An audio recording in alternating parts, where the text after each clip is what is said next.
whenever there is a huge floods or cyclones or something like that, it always gets disturbed, sir. That's why the reason for the second railway line, sir. This has been pending. The works has been pending for so long that the reason that they keep on giving is the state government is not giving land and everything. So, but the agreements were made before 2014. So I request the ministry to sit with the railway, with the state government and actually revise these agreements, because we have done that. If you have not done that in any other state, we wouldn't be asking, sir. But they have done that in Jharkhand and Bihar, sir. They have gone back, wherein they given that provision so that the state government are chipping in lesser amount than actually agreed upon, so that the project can be completed. So we are requesting the Railway Ministry to do the same thing for all the new railway lines that are being proposed in Andhra Pradesh as well. So, sir, last and final point, sir, as the Railway Ministry is also coming into the House, sir, I just want to know from the Railway Minister, sir, whether the ministry is looking the railways as a business or a service, sir. It's a simple question, whether it is a business or a service. Because I understand freights, railway freight is a business, I understand. But if you look at passengers also as a service, passengers also service, that's not the right way that we should be looking at. For example, if you look at Andhra Pradesh or Tamil Nadu, we all run RTC buses in our state, sir. If you look at it as a business, we will be closing out all the RTC services because none will be making money. So I request Railway Ministry to consider that whatever the railway trains that were running before COVID, for example, in my constituency, the almost 17 or 18 trains were running and there was enough stoppage, sir, but it has come down to 7. And we are requesting again and again. We came into this situation where we are, instead of asking for a new train, we are actually asking for reinstatement of old train.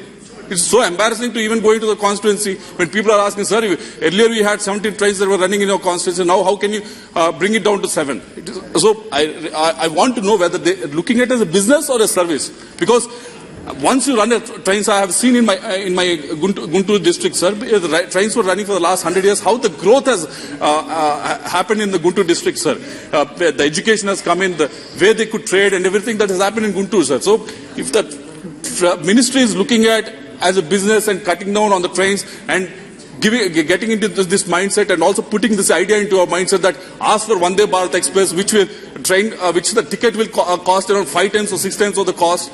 You know, this is not the way that we should be going, sir. Vande Bharat Express is there for one segment of the population, but for the people who are middle class or lower middle class, we need existing trains that were there before the COVID to be restarted, sir. And I urge upon the ministry to restart those trains, sir, and also urge upon. Thank you, Honourable Member Sri Rao Sri Krishna ji.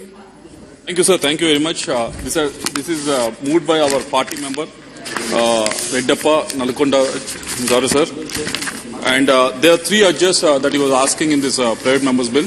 But I'll start with the third one, which is regarding the operation of the South Coast Railway Zone and creation of Railway Recruitment Board of the zone, sir. So this has been a promise that was made in the AP Reorganization Act 2014, sir. It is almost 9 years since this act has come into effect, sir.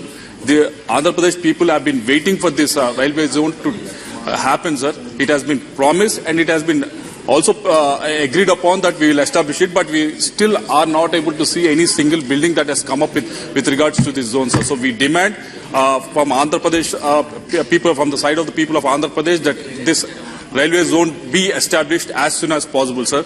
And second, with respect to the railway recruitment board, sir, there are a lot of youth that are job ready, sir, but they have to go to faraway places to write this exam, sir. We also demand that railway recruitment board, which has also been promised to be established at Visakhapatnam, sir. And the other asks in this bill are ensure the modernization, the upgradation of railway stations in the country, sir. Sir, I earlier also spoke about it, sir. Railway Ministry is upgrading it, and they have also budgeting so much amount for this. This year alone, for Andhra Pradesh, they have given almost 8,700 crores, sir. Correct me if I'm wrong, almost close to 8,700 crores.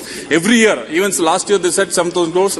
If you look at the expenditure on that amount, I won't see even 50 or 60% is spent, sir. Even this year they have kept another 8,400 crores, sir. I don't know whether they are going to spend it or not, sir. The reason being, these capital expenditure that railways have put up for Andhra Pradesh is actually for the laying of the new railway lines, sir. But all the railway lines that have been proposed in Andhra Pradesh, the agreements were made before 2014, before our state got bifurcated, when we had good revenues in our state, sir. But after our state got bifurcated, our revenues, when we had a revenue deficit, which everyone in this house knows, sir. In the last 9 years, we have been talking about it, sir. So after the revenue deficit has has been the situation in the Andhra Pradesh for the last 9 years, sir, we are urging the railway minister. We are urging the railway ministry railway board also to reconsider the agreements that were made with Andhra Pradesh, sir, so that these railway lines, the new lines that have been proposed, say for example in my constituency from Nadikudi to Srikalahasti, that railway line is very much needed, sir. Earlier Nishkant ji was mentioning about how